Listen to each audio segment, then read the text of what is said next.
Okay, we're good to go. So do let me know in the chat box if you have any questions at all. And I'd love to hear where you're from and what animals you work with, whether it's horses or other animals. This webinar, the information that we'll be covering is applicable whatever animals you're working with, but I will tend to say horses quite often. And that's possibly the majority of the people that will be attending will be horse people. So I'd love to know if you work with other animals too. So Siobhan works with horses and donkeys. I've seen your donkey pictures. Jane, horses and dogs, and some cats and ferrets. Interesting. What do you do, Jane? Is it bodywork? What do you do with ferrets? Very interesting. Oh, hello to Patricia from Cambridge. Not my hometown, but where I live. Horses and dogs, horses and dogs, horses, dogs and cats, horses and dogs. Excellent. Okay, and we've got Kiwis and Aussies here. Excellent. Thanks so much for joining me. And Linda from Brisbane, I know it's much earlier, 3 hours earlier for you. So I hope this time slot is good for everyone. This seems to be the best time I can do to reach both countries. Okay, so here we go. This webinar came about because I did a survey recently for animal professionals. I'm just going to double check that I am recording. It says stop. Good. Yeah, I'm pretty sure I am. I did a survey recently for animal professionals. And the main question, the biggest question I was asking them was, or you, maybe quite a few of you did the survey, I'd love to know if you did, or had a chat with me. The biggest question I was asking people who work with animals is what their biggest challenge is. And the number one answer that I got was owners, particularly from the horse people. Not so much from the dog people, interestingly, but the horse people. Of 125 people that answered this question, 38% of them, and this was the highest percentage, 38% said the owners were their problem, their biggest problem. The next biggest percentage was 28% said weather. And those people were mainly in the UK or in the US where it's winter right now. And so that's perfectly understandable, but there's a limit to what I can do about the weather for people. However, I can give you some hints and tips about owner issues. And I'm also going to hopefully give you some hints and tips on how you can better tune into the animals and horses that you're working with. So that's what we're aiming to cover tonight. So,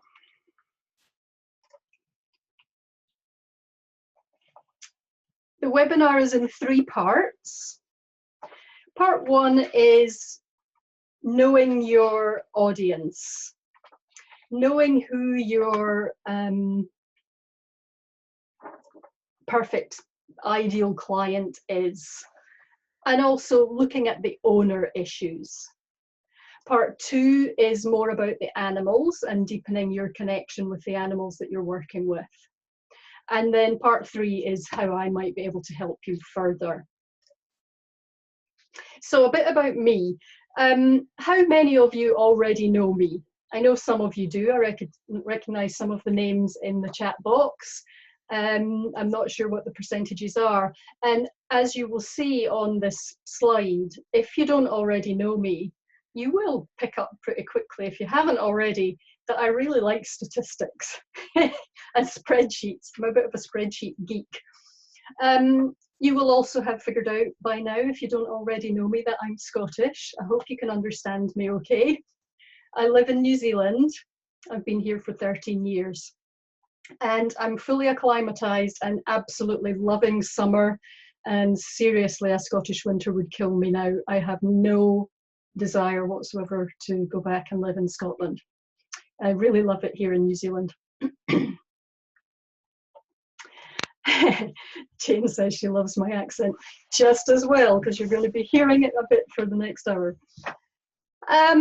More about me. I've had horses all my adult life, and I started off, before I bought my first horse, because my daddy wouldn't buy me a pony, I started off doing my British Horse Society exams in England. And I did stage 1 and stage 2. I think I did 1, 2 and 3, but I didn't do the AI part, if that means anything to anyone. It's a long time ago, 30 years ago. But then I got my first horse, and she was a quarter horse, and I totally switched to Western, and I didn't finish doing my BHS exams. I taught Western riding, started Western horses, competed in Western, the whole 9 yards, organising clinics, etc., for about 15 years, I suppose. And then when I moved to New Zealand, coincidentally, it just happened, that's when things all sorts of things changed. I started teaching horse and rider biomechanics, and also I'm a certified equine body worker. So I'm an animal professional. It's my background too. In my proper job, before I went full-time into working, being paid professionally for working with horses, my background is in IT, so which possibly explains the geeky analytical side of me too. And along the way I learned Reiki. I did Reiki 1 and 2, and I tried a lot of times to meditate, but couldn't do it. Just thought, can't do it. And I attended a couple of animal communication workshops, in person, like weekend workshops, which I really liked, but I couldn't replicate what I learned when I went home again. So it wasn't until about 5 years ago here in New Zealand, when a friend invited me to a meditation group, that the animal communication stuff really opened up and, well, quite frankly, exploded for me. And so I've been a full-time animal communicator for coming up for 3 years. So hopefully that explains my qualifications to teach you what I'm teaching you tonight. And there's a little testimonial that I got just this past week from one of my lovely clients.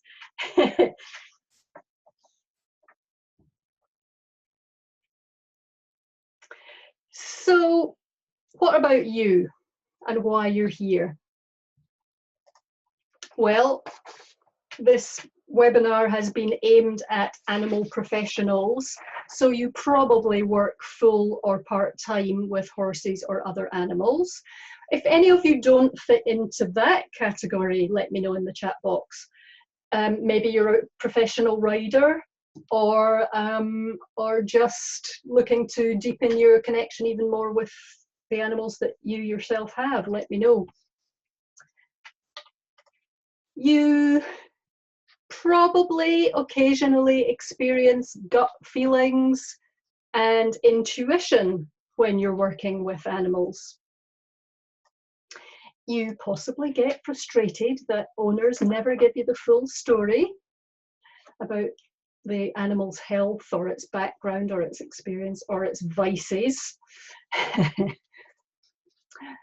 Hopefully the reason you're here is you wish you were able to find out more from the horse or animal that you work with, and would love to be able to explain things to them better. That was the other feedback that I got from people. And I'm guessing you're female. I don't think we have any males here tonight, do we? Any males lurking in the background, brave enough to put their hand above the parapet? Tell me now. We'll give you a round of applause for being here. But this, oh, your husband is lurking. Oh, good. Tell me what he thinks at the end, Jane. So Angie says she's qualified as a vet nurse, studied healing touch and animal communication and holistic healing studies. Lovely, really nice combination of skills, Angie. So the first section of things that we're going to look at is the owner side of things that came up in that survey that I did, and knowing your market.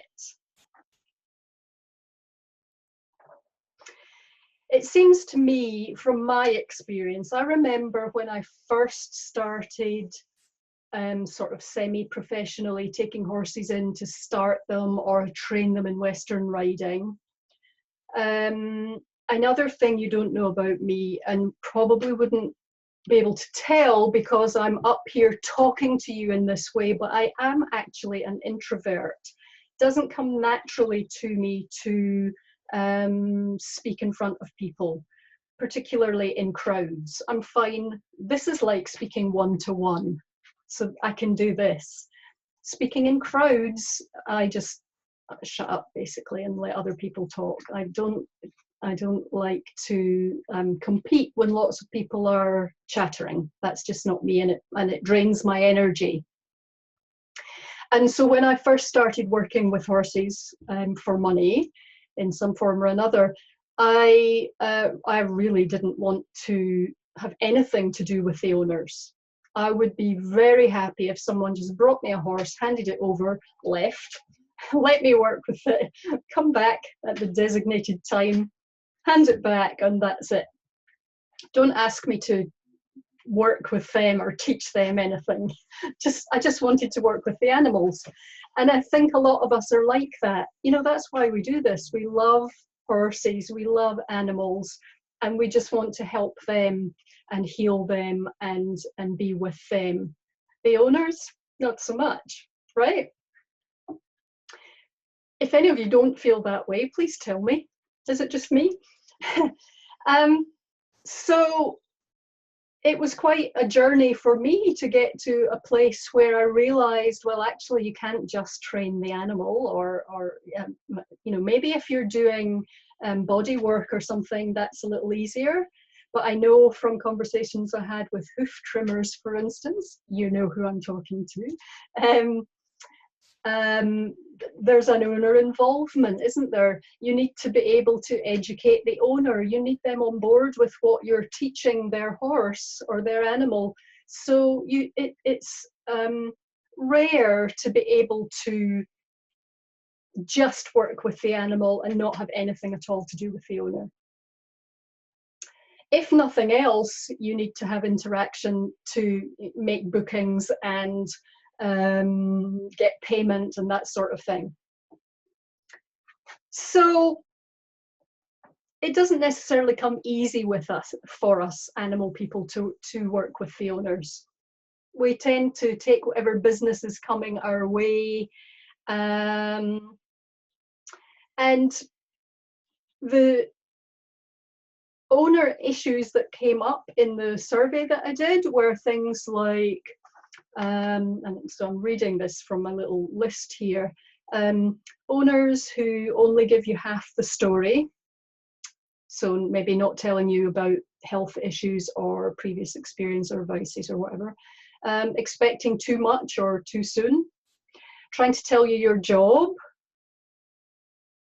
not doing their homework, not being committed to the process, too inexperienced for their horses, and thinking they know it all. Do any of those resonate? Are any of those a big issue for you in the work that you do? Angie says, what I find is that the owners don't follow up on the information that you give them. Right, so they're not committed to the process and following it through.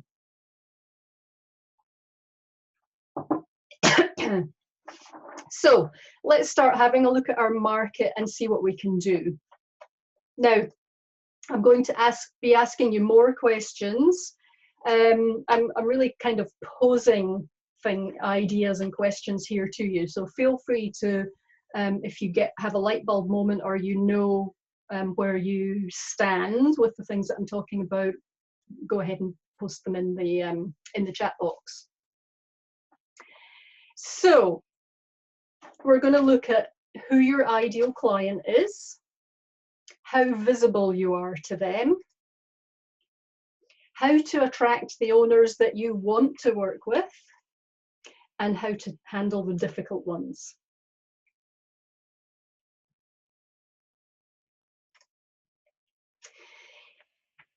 So first off, who's your ideal client? Do you know? And if you do know, are you marketing towards them? Do you have a specific niche that you work with?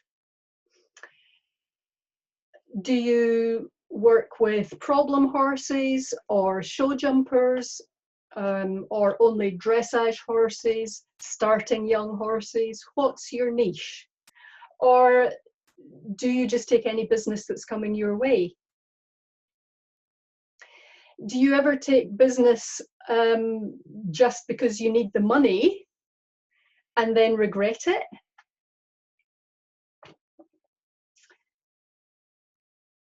So think about where your skills are and what your preference is.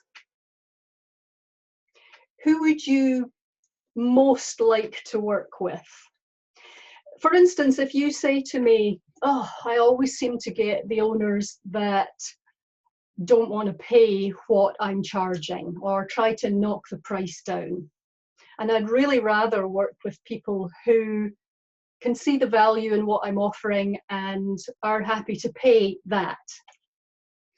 Well, then maybe you need to be marketing yourself at those owners. Sounds too simple, doesn't it? But that's a starting point. Who are they, and how can you target yourself to them? How are you going to find those ones? Forget about the drossy ones that you don't want and focus on the ones that you do want.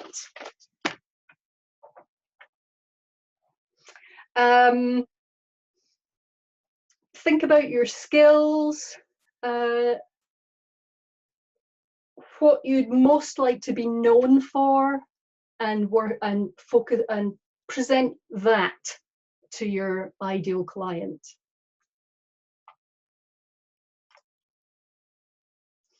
How visible are you to them? Once you've figured out who they are, how visible are you to them? Are you known for that specific thing?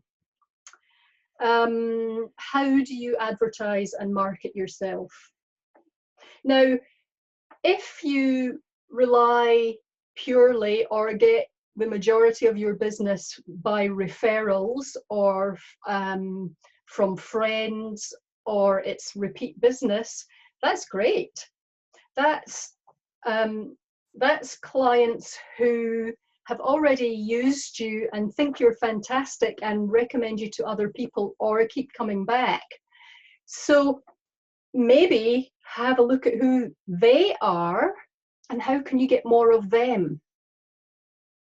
It might even be, if that's the case, that what you do is run some sort of little promotion to those really loyal clients and say, this month, if for every new client you direct my way, I'll give you a free session, or I'll give you $10 off your next session, or whatever you decide. But put it out there. I'm open for new clients, bring them in, I'm ready, and I want more like you, please.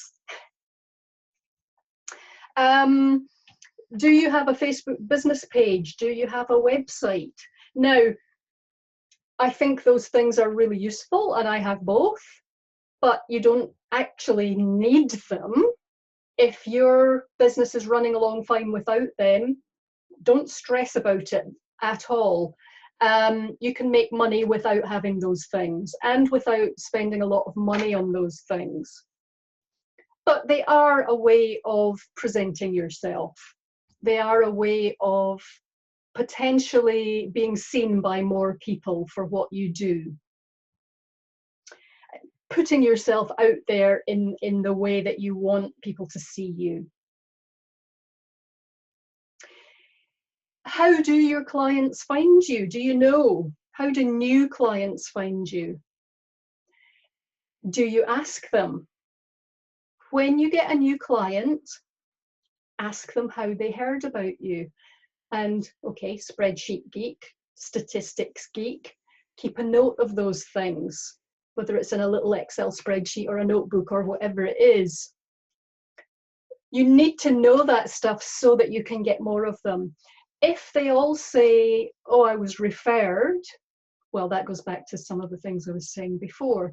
If they all say, oh, I saw that poster you put up in such and such a tack shop, then you know that was worthwhile, and maybe you put a new poster up every month, or you put a special offer up in there once in a while or something. If they said, oh, I saw you riding your horse at such and such a show and I was really impressed, well, that's useful information to know as well, isn't it? So ask them how they heard about you. Start tracking that sort of thing so you know where to promote yourself, and you know where's the best place for you to get more of those clients.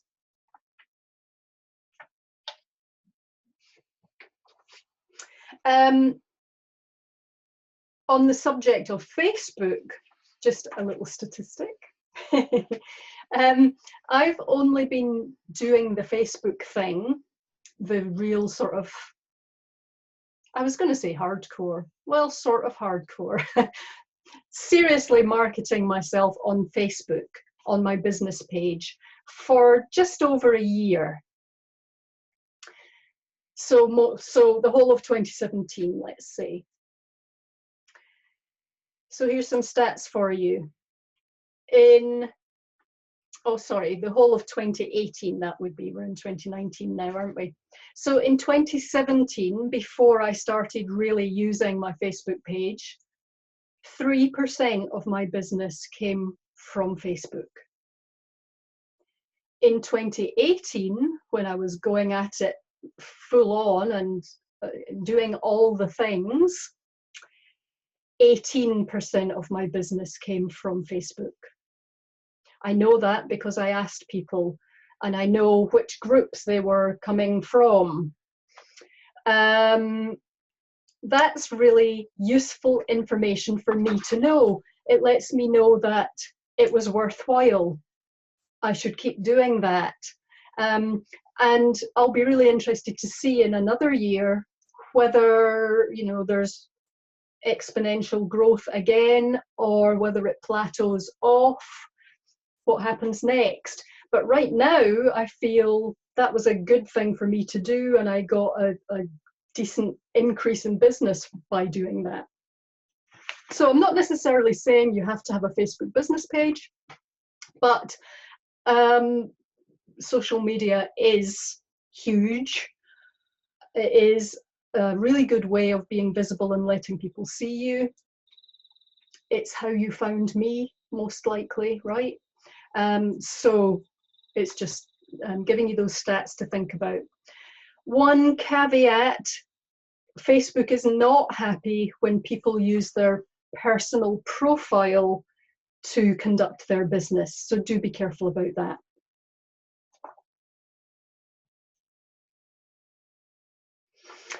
So Angie says, I'm on Facebook, Instagram, and also referrals. Great. So you've got an idea where your business is coming from, Angie. That's fantastic.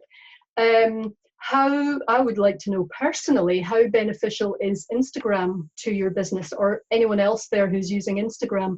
I don't use it at all. I haven't got a clue where to start with Instagram. Is it worthwhile?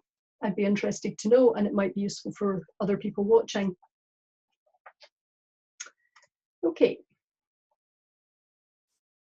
so How are you going to attract more of the owners that you want, the people that you do want to work with, the ones that don't give you grief, the ones that are committed to seeing the process through, the ones that pay you on time and are happy to pay you what you're asking them, right?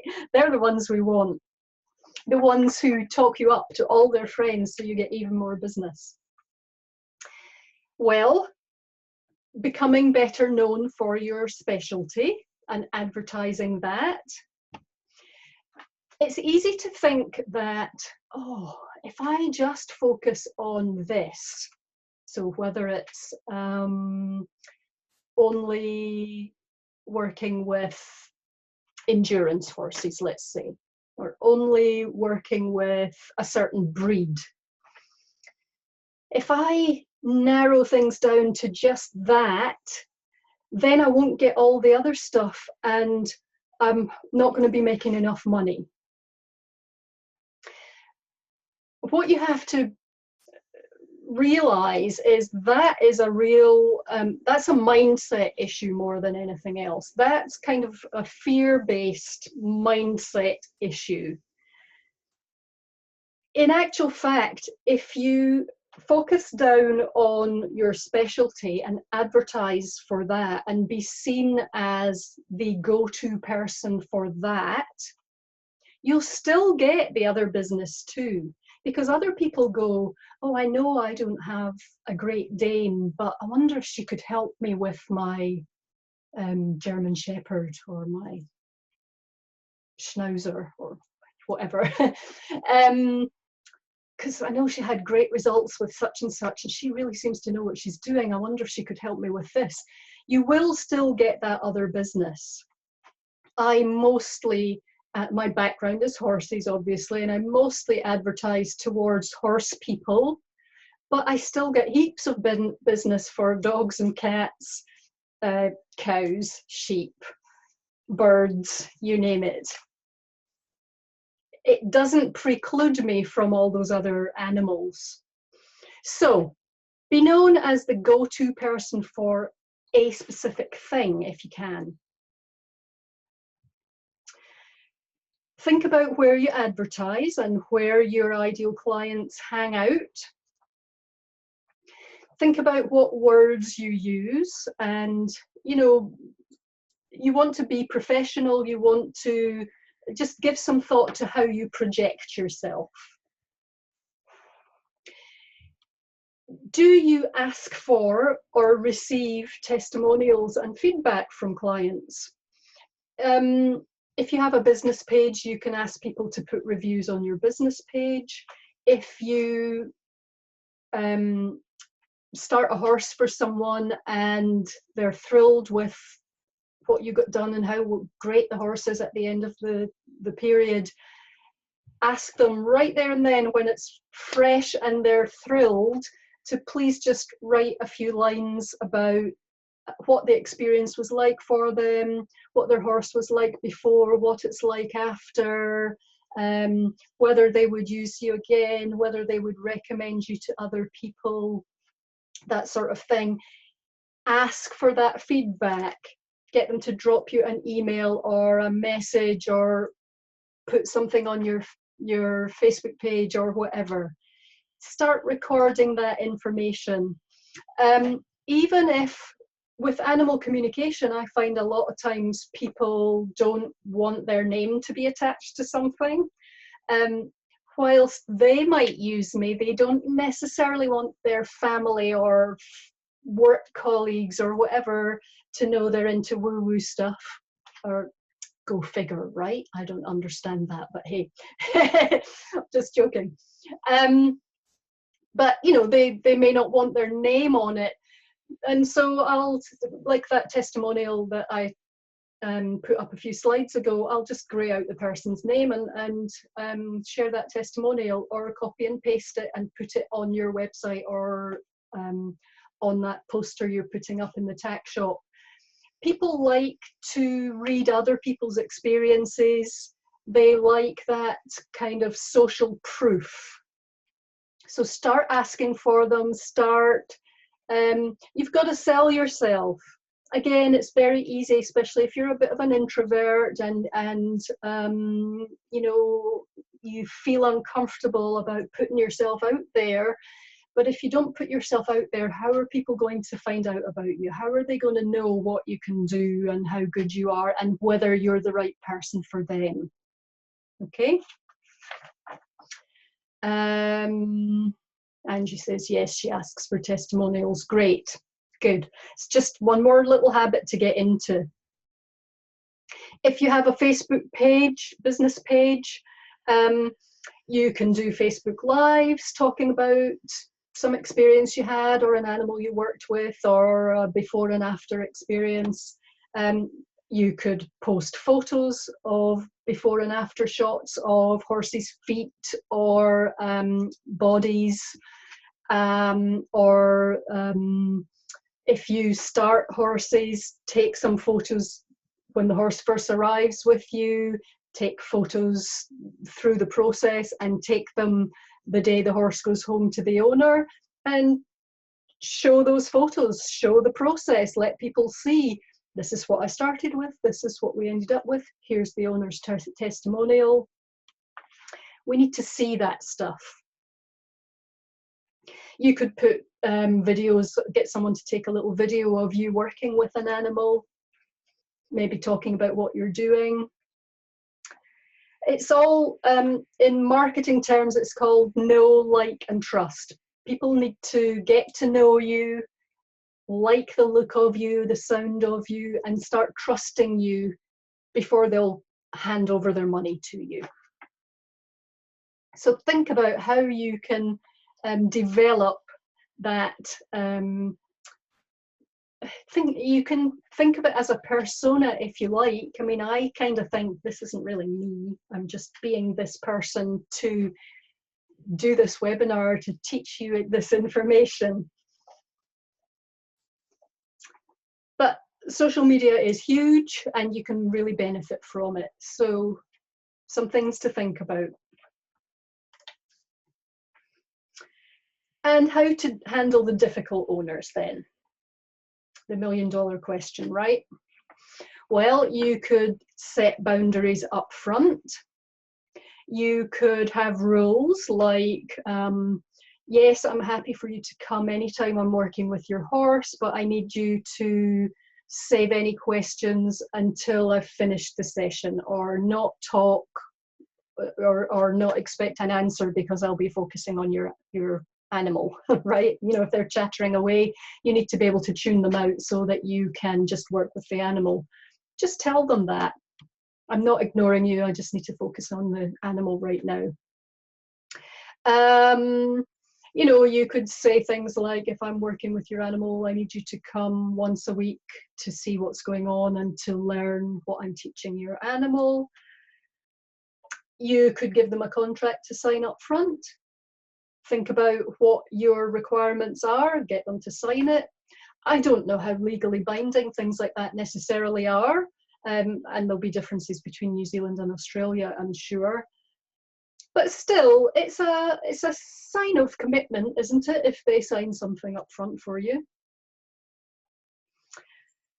You could tell them what you do and don't guarantee up front. You might ask for payment up front. If I was adjusting horses or training horses, you know, where you've got an animal for a period of time, I would be asking for money up front. I personally, in doing animal communication, the only people that don't pay me up front are long-standing clients, because I know, I trust them and I know the money will come. And I rarely have to wait more than a few days. Anyone else, they have to use my booking link and pay up front, and then I do the session. So think about what your boundaries are, what your rules are, what works for you, what doesn't. And again, it'd be easy to think, oh, if I tell them all that up front, they'll go to someone else. Well, A, they might not and probably won't, because they came to you for a reason. And B, if they do, it might be good riddance. Maybe they weren't the ideal person for you after all. And there is a skill and a mindset, if you like, in being okay with that, because maybe they would have turned out to be more trouble than they were worth, right? If they're not okay with your requirements from day one, what are they going to be like halfway through the process? So just decide what it is you want from them and set those boundaries up front. Don't make promises you can't keep. So make sure it's not you that's pissing them off. Hopefully not. And keep them informed. So whether it's, again, I'm using the example of if you have a horse in for training, because that's kind of the longer term thing, right? Maybe you send them an email at the end of every day to tell them what happened that day. But again, decide up front, I'll phone you once a week, or I'll message you every night, or I need you to phone me every Tuesday and Thursday, or, you know, whatever it is. And keep them informed with what's going on. Whether you're doing great, whether you're doing not so great, tell them. You would want to know, wouldn't you, what was going on with your animal? So make sure you keep them informed. Think about where you're working too.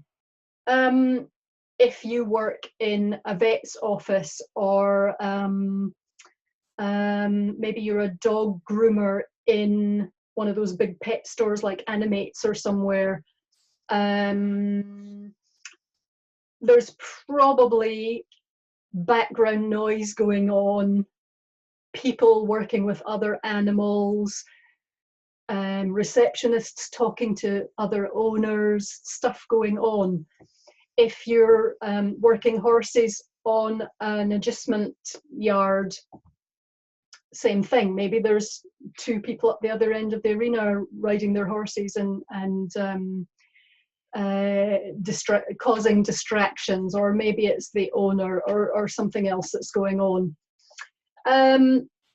Be aware of those sorts of things. Think about the energy of the place that you're working. If you are going to a specific yard to do body work on a horse, and you know that that place has got a bad reputation, or, you know, bad energy, hang on, maybe you would ask the owner to take the horse somewhere else so you can work with it. Maybe you would ask them to arrange your session at, you know, early on a such and such a day, because you know there'll be no one else around then, or that person who's always really disruptive isn't going to be around. You know, think about those sorts of things about your working environment and control it if you can. Getting a little bit into the animal side of things, but you can also make sure that you ground yourself before you start working with the horse or the animal. Make sure you're breathing, you're staying calm, particularly with those difficult owners. None of us like confrontation, and nothing good can generally come from that unless you're having to stand your ground in some way. But if you are working with someone the owner who is difficult, lots of breathing. Remember, the customer is always right, but also remember, you get what you settle for. So if you seem to be working with a lot of people who really rub you up the wrong way, then go back to the beginning of these slides, these 4 slides that we talked about, and start rethinking how you can find a better quality of client that's more suited to what you're looking for. And just go for it. I say go for it. That's my big mantra. Okay, so any questions on that first section? Are you all still with me? Siobhan says, some of my clients think I'm a bit mad when I want to take photos of their horse's feet, but later they get it when they can start to see the difference. Always makes me chuckle when they don't realize sometimes how bad their feet are. Exactly, there's a great example. It gives you a way of saying to them, look, here's what your horse's feet were like when I first started trimming them, and here's what they're like now. This is how far we've come. Because you're right, when people are seeing their animals day in and day out, they might not see it, or maybe they just don't understand it.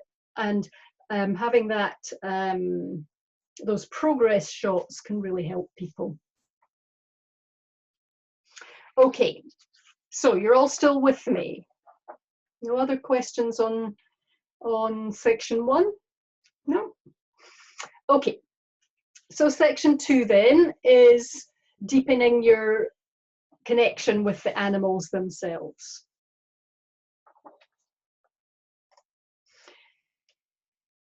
So how to deepen your connection, how to increase your intuition,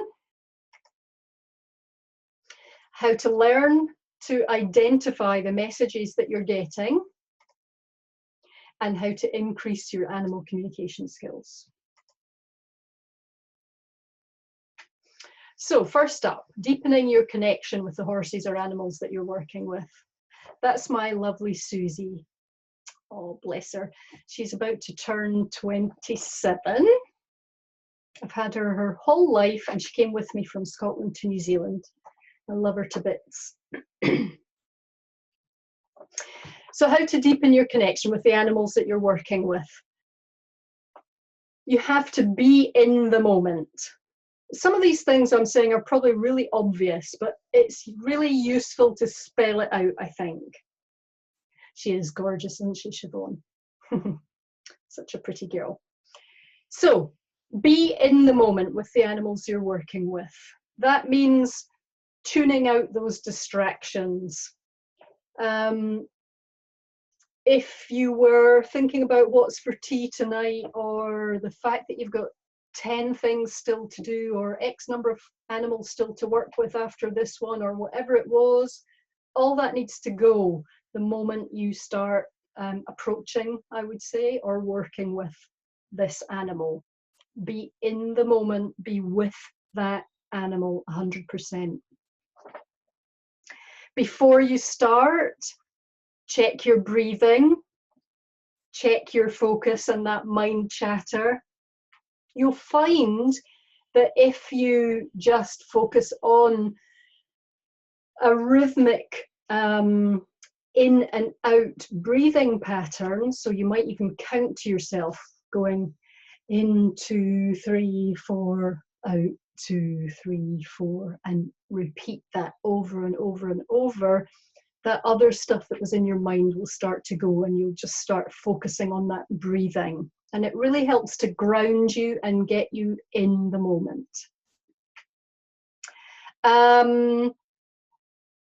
Deal with the owner if you need to, whether it's asking them to take a seat and observe, and you'll come and ask their question. You come and answer their questions in half an hour or whatever it is. Same with those external factors. Time. A lot of the time we're working to a deadline. You know, maybe you've got more appointments to get to, or you know, this is a 1 hour riding lesson, and then I've got to go and on to the next place and do the next lesson, whatever it is. You'll start to have a bit of an internal clock going. If you don't, you can always set an alarm on your watch or on your phone for 5 minutes before you need to finish, or 15 minutes before you need to finish, or whatever it is. But if that enables you to not be thinking, oh my God, what time is it? Have I gone over time? oh, I need to finish now, and you know, all those worries about time, then set an alarm. Or ask someone to give you a shout, or whatever it is. Be aware of what signs you're getting from the animal when you first approach it, when you first start working with it. Is it nervous? Is it anxious? Is it angry? Can you tell? What signs are you getting from it? By paying attention to those things, you're going to keep yourself safe. You're going to, it's going to give you a better idea where you need to start with that animal. Again, some of these things for you guys, you probably do these things automatically. But to really deepen those skills, amplify those skills, you need to start noticing them so that you can invite them to happen more often.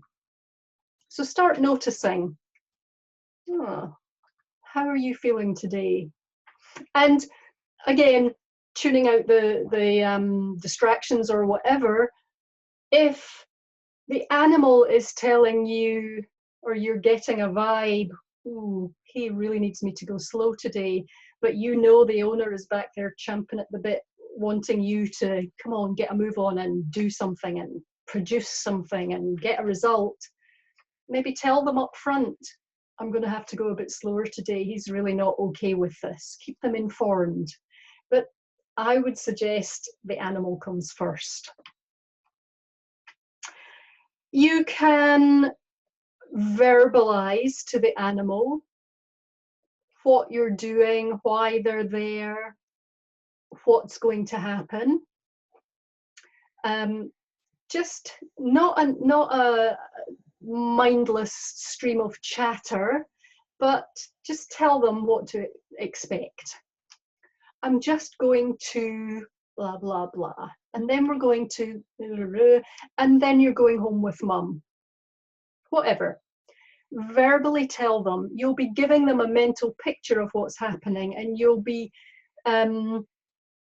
reassuring them and just keeping them informed with what's going on.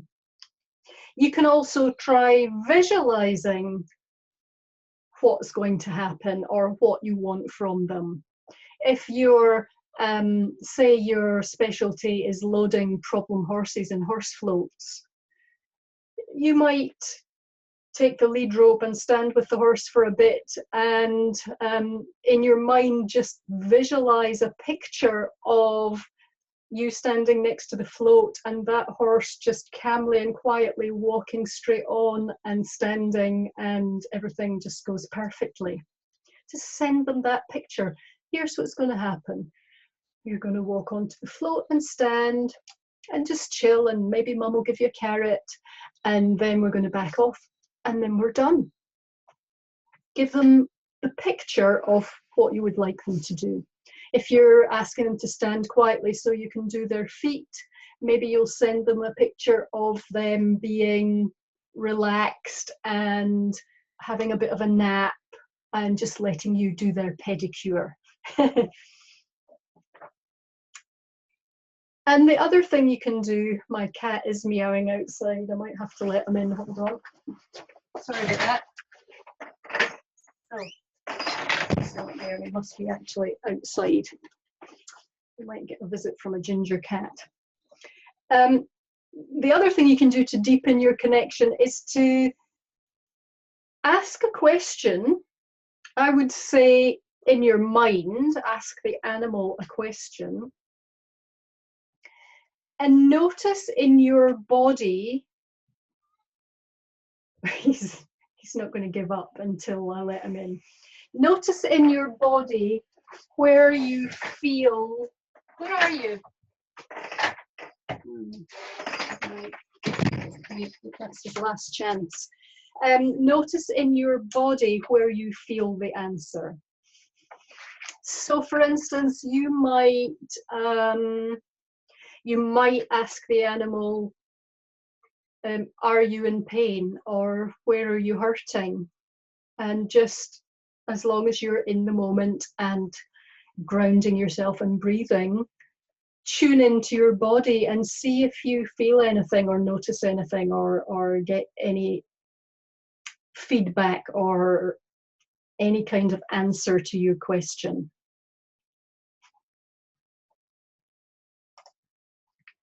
Jane just had her ginger cat visit her. How to increase your intuition. So tell me, do you experience intuition when you're working with animals? Do you get gut feelings? How often does it happen to you? Every animal? Certain animals? Siobhan says sometimes. You know, it'll depend on the situation. If for you, Siobhan, you know, trimming feet, if it's an animal you know and it's a routine visit and everything's going to plan, maybe nothing's going to show up. You know, it's not like you're going to be getting messages all the time, every single time you work with every animal you work with, right?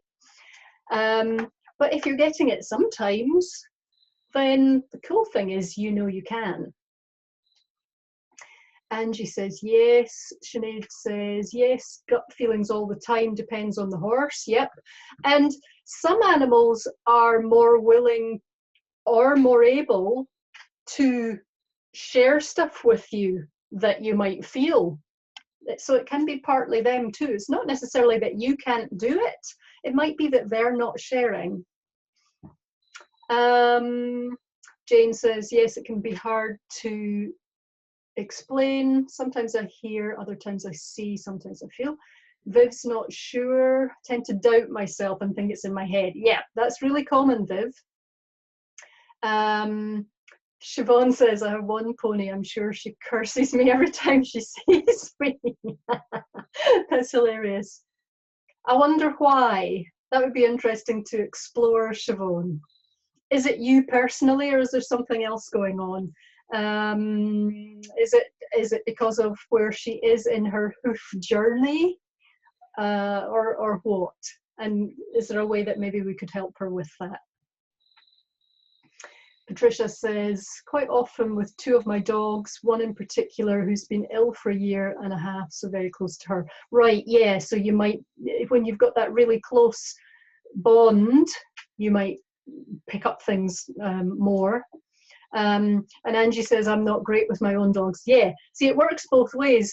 I'm not as good with my own animals. I can do other people's animals, no problem at all. My own, not so much. There are a lot of reasons for that. I tend to not want to, I don't want to be in my own animal's face all the time, you know. I don't want them thinking I'm going to be worming into their head all the time, so I tend to just leave them alone.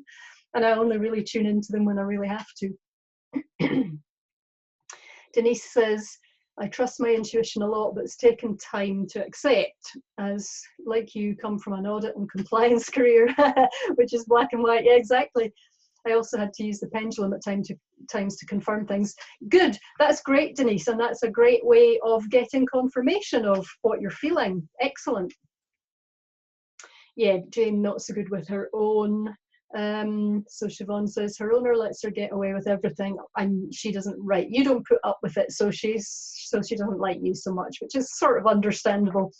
So I guess what you could do, Siobhan, is try explaining to her either verbally or in your head or with a picture that you're just trying to help her and help her not be in pain, help her be more comfortable, etc., etc. And you might try some bribery.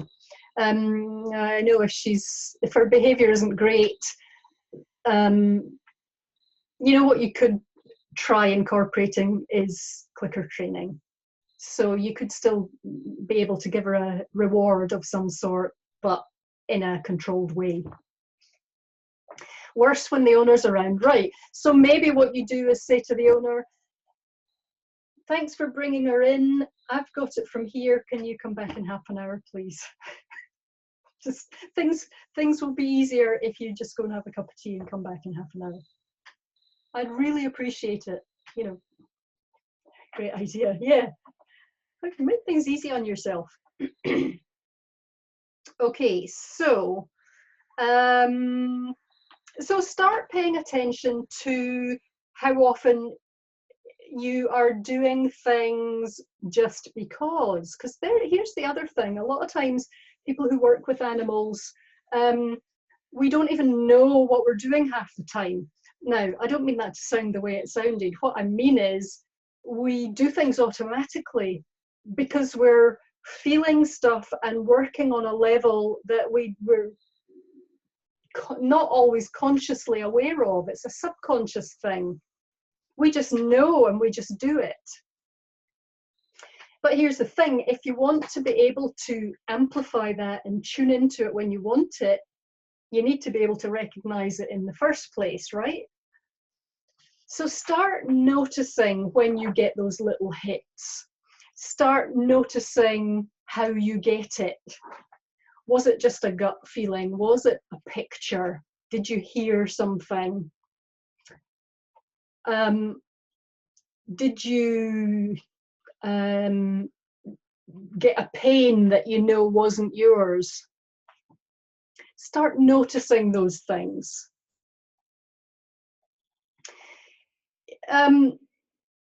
If you think about all those riders who are really good riders and you look at them and go, wow, how did she do that? But they couldn't teach you how to do it for toffee. They know how to do it, and they have this intuitive ability to just be able to produce what needs to be produced, but they can't put it into words or tell you how to do it. That's what people who work with animals really intuitively tend to do. So if you want to be able to help other people or explain to the owner what's going on or amplify those hits that you're getting, start noticing them. Pay attention to any premonition type things you get as well, or fear. One lady I spoke to when I was doing my little interviews said she'd been working with a horse, or she had to work with this horse this particular day, and when she approached the horse to go and start working with it, she had this feeling of dread, and she just kind of thought, oh, I'm such a wuss.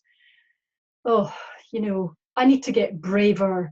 I'm scared of everything, you know, like she blamed herself and thought, oh, I'm so hopeless at this. And the horse ended up bucking her off. So pay attention to that stuff. If you get a feeling, oh, this doesn't feel good, this isn't going to go well today, there may be a reason why you're getting that message. It might pay you to pay attention to it and maybe do something else, or work in a different way today, maybe not work with that animal today at all. Whatever it happens to be, pay attention to those things. Again, if you're getting pressure from the owner, just tell them what's going on. Explain and keep them in the loop.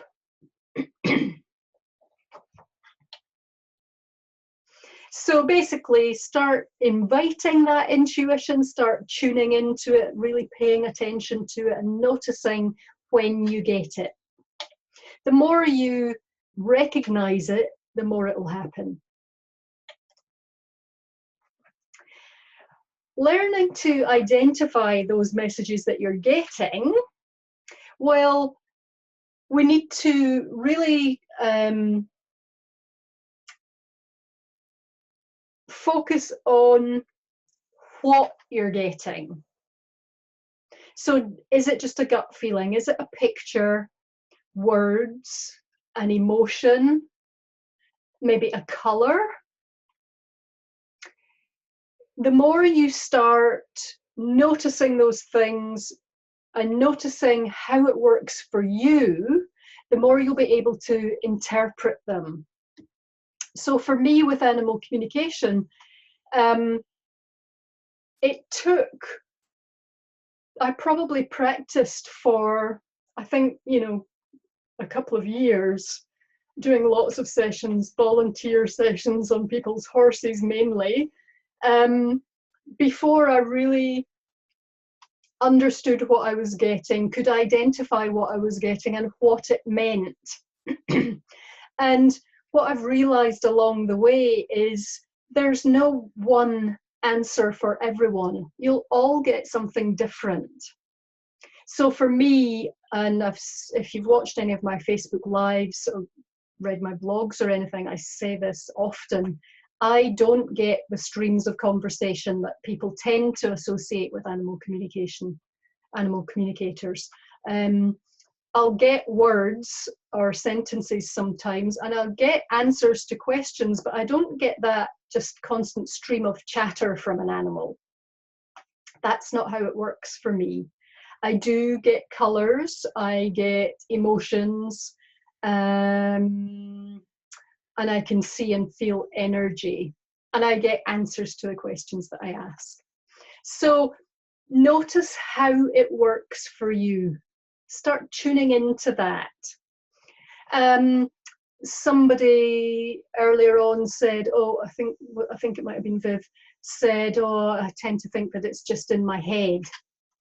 That's really common, Viv.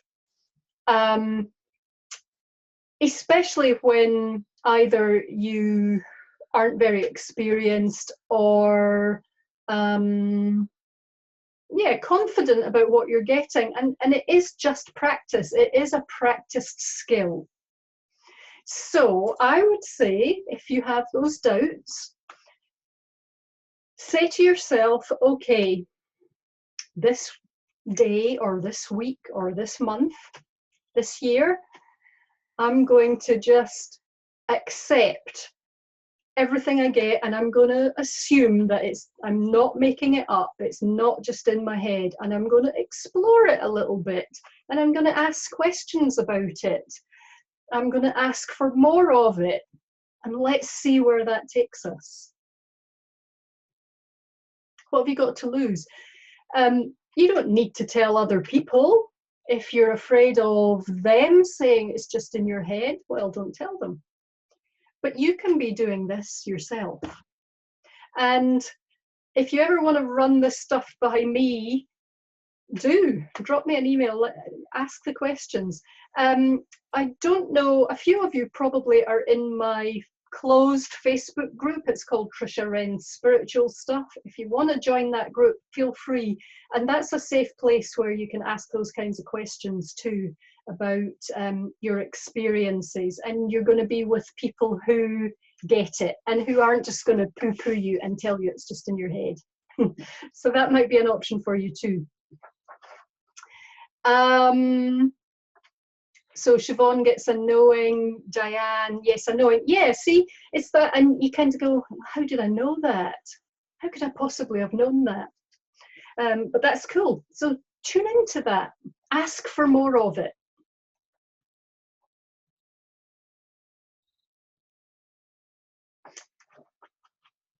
And then increasing your animal communication skills. So again, practice it and do it more deliberately. I would start by asking yes/no questions. If you ask an animal something like, what's wrong? That's a really open-ended question. And it might, in the beginning, be difficult for you to interpret what answer you get, if you even get an answer, because maybe that's too hard a question to answer. But if you say, are you in pain? That's a yes/no question. Notice what answer you get and how you get it. Notice where you feel it in your body, what it feels like to you. You might also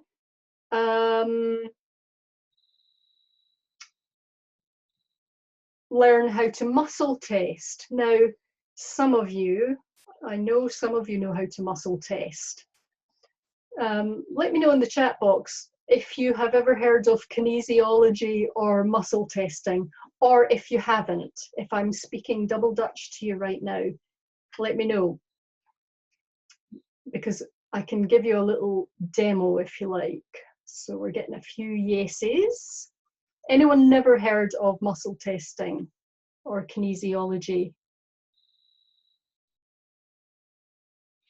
Diane would like to know more. Siobhan has a vague idea. Okay, so kinesiology, which you can always Google afterwards too, or muscle testing, is a way of asking your body yes, no questions. And so you can use it to ask yourself information. You can also use it to ask the animal you're working with for information or for answers. And there are ways of doing it with a surrogate. So if you weren't, if you were working with an animal and the owner was there as well, you can muscle test. You can have the owner touch the animal and you can muscle test the owner to get the answers to the questions you're asking. That might sound a little bit complicated, but I'm going to give you a little demo of how you can muscle test to ask yes/no questions. I'm going to stand up to do this, and I would invite you all, anyone who has never done this before, to do it along with me, and hopefully you can still see in my video there what I'm doing. I'm going to stand sideways onto you so you can see my upper body, okay?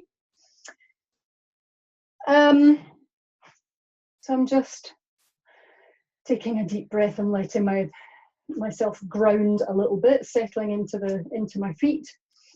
And what I'm going to do is ask my body a question that has a yes answer and then a question that has a no answer. And I want you to see in the video, in the little screen there, what my body does in response to me asking those questions.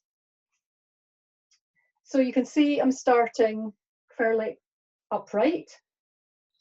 I'm going to ask a yes question first. I'm going to say, my name is Trisha. And what I feel, and hopefully you can see it in the video, was that my body drifted forwards when I said that.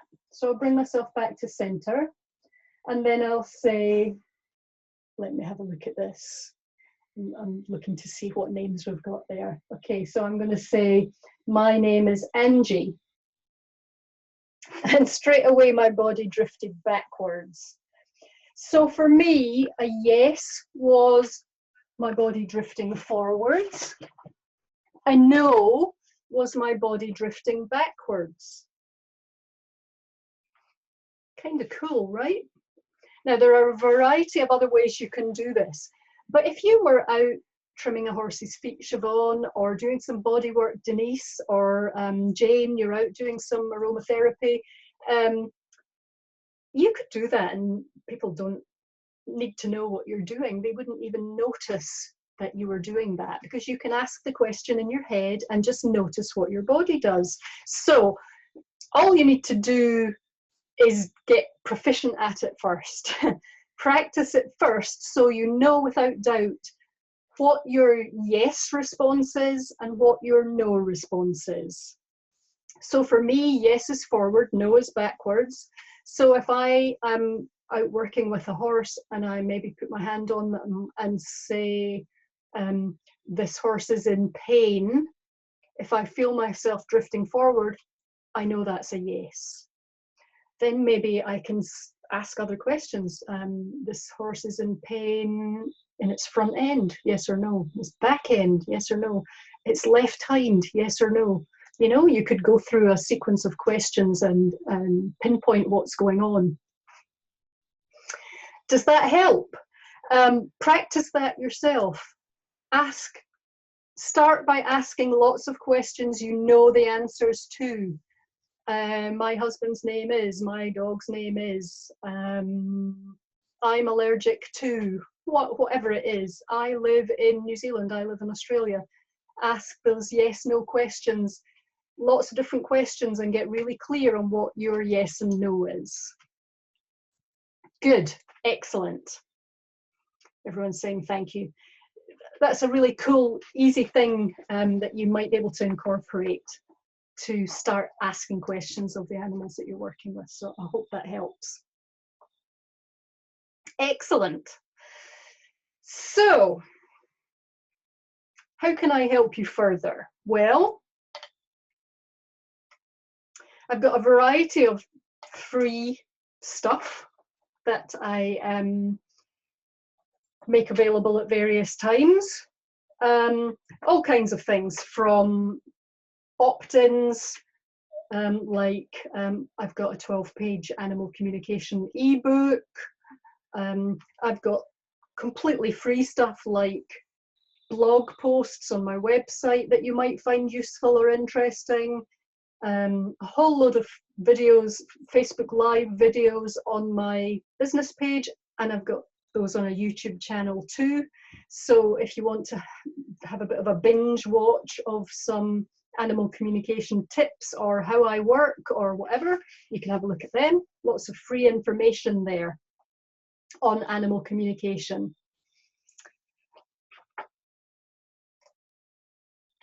Obviously, I'm available if you want to book animal communication sessions. If you want to use me as backup, you can do that. So if you've got a particularly difficult animal or case that you're working on and you just can't figure out what's going on, and you've exhausted all the possibilities, the owner has had the vet, you've checked its diet, blah blah blah, you know, you've ticked all the boxes and still something's not quite right and you can't figure it out, contact me. Maybe organise an animal communication session for that animal. I would suggest that you get the owner to pay for that, and hopefully they will see that as helping to go one more step and figure out what's going on, and it's beneficial to them, beneficial to the animal. I'm also available for one-to-one sessions with you. So I do what I call spiritual development sessions on Zoom like this. And we can explore where you're at right now with your business, with your intuition, with your animal communication, and what needs to happen next. So if that's something you'd be into, I'm available for that. And I also have online group courses. So at the moment, I've got a 6-week animal communication course that is done online on Zoom like this with a group of people. And I'm looking at doing this, a similar course for animal professionals too, where we would go into much deeper information and deeper skills. Okay, we're nearly at the end, peeps. Any last questions about anything I've spoken about tonight? Pop them in the chat box. I'd love to know if you found this useful. Has it been beneficial to you? What's your light bulb moment? What's your takeaway from this webinar? Has it been worth coming to? Do let me know. While you're putting your questions in there, I'll just tell you about my special offer, and then I'm going to do my little prize draw after that for one of you. Lovely, let me just check, I think there's still 12 of you. 12 of you have been here the whole time, for which I'm super, super grateful. Thank you so much.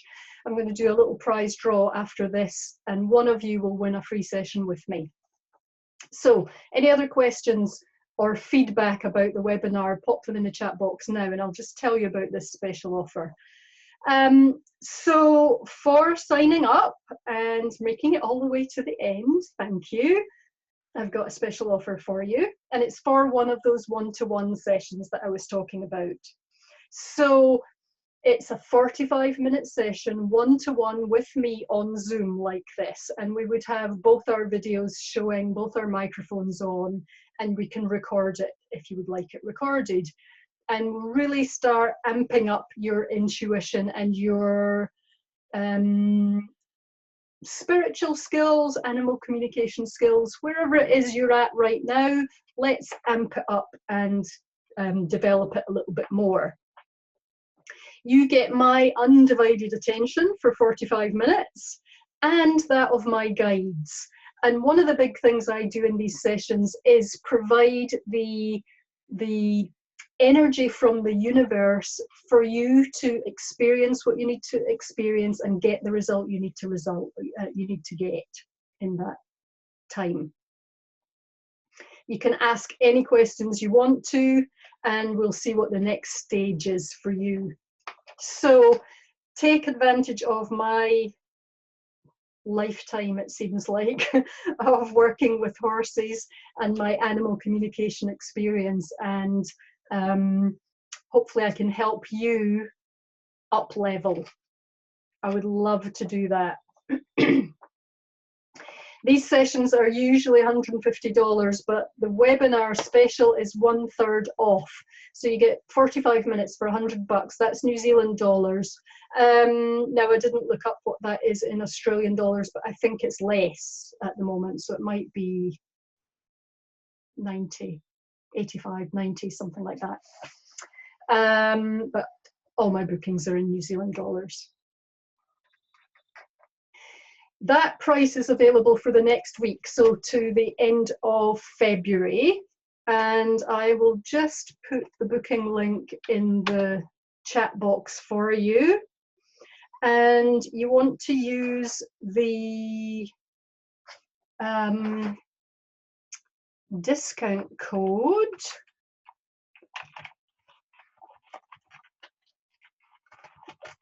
Oops.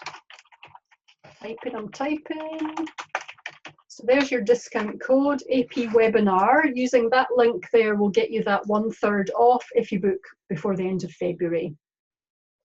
I would love to help you more to iron out.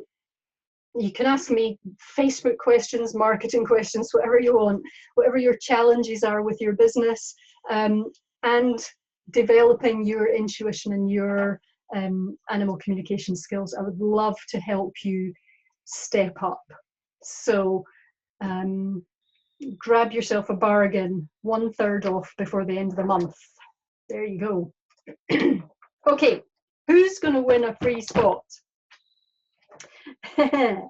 Now, I've got a random number generator here. So we've got 12 of you here. Let me check if we've still got 12. Yeah.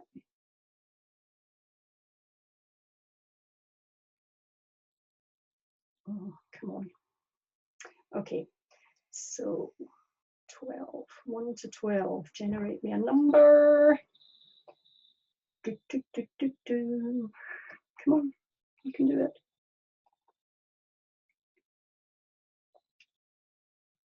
The number is, it's number 10. So what I'm going to do is go to the list of participants. I'm counting down to number 10. 1, 2, 3, 4, 5, 6, 7, 8, 9, 10. It's Siobhan. I hope my counting's right. Oh yes, because I'm at 1. Okay. 1, 2, 3, 4, 5, 6, 7, 8, 9, 10. Siobhan, you lucky thing. You win a free one-to-one session with me. Congratulations. So I'll be in touch and we'll organise that one. And the rest of you, you'll need to use the booking link and grab your discount before the end of the month. And that is it. So thanks so much for joining me. I really appreciate it. I hope you've learned something that's useful to you tonight. And do let me know if I can help you in any other way. I'll be sending out the recording of this webinar tomorrow, hopefully, so you can watch it again if you want to. And the link will be in that email as well. That's it. We're done. Any last questions? Oh, I better check if anyone asked questions. I'm sure someone did. Let me go back. Let me go back.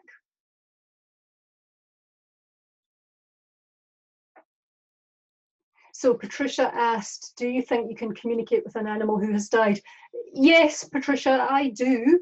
It's not something I get asked to do that often, but occasionally I do, and I do it. So absolutely, you absolutely can. Do you have experience of that, or do you have an animal that has passed over that you're interested in connecting with? It's definitely possible. Let me see if there's any more questions. Everyone's saying it was interesting and helpful. That's fantastic. Linda said, this is great. Breathing while at the animal is a great tip for me. Good. Loving the webinar. You're a great teacher. Thank you so much, Jane. Thank you once again for being so open to share. Oh, you are so welcome. I've enjoyed it too. Loved it a lot. Thank you. Learned a lot. Missed 10 minutes in the middle when a neighbour visited. Can I rewatch this? Yes, so you'll get the replay tomorrow, Diane. Interesting. Lots of congratulations to Siobhan. Excellent. Denise says, thanks, the kinesiology would be good as I'm sometimes hesitant to use a pendulum. Yeah, so it gives you one more option, Denise. Oh, and Patricia says, yes, a dog that died about 15 months ago. Yeah, contact me, Patricia, if you're interested in doing that. And since you're in Cambridge, if you ever want to meet, let me know. I'm always up for meeting people in person. Great. Okay, if there's no more questions, that's us. Thank you so much. I really appreciate you coming. And let me know if I can help you in any other way, and keep connecting with those animals. See you next time.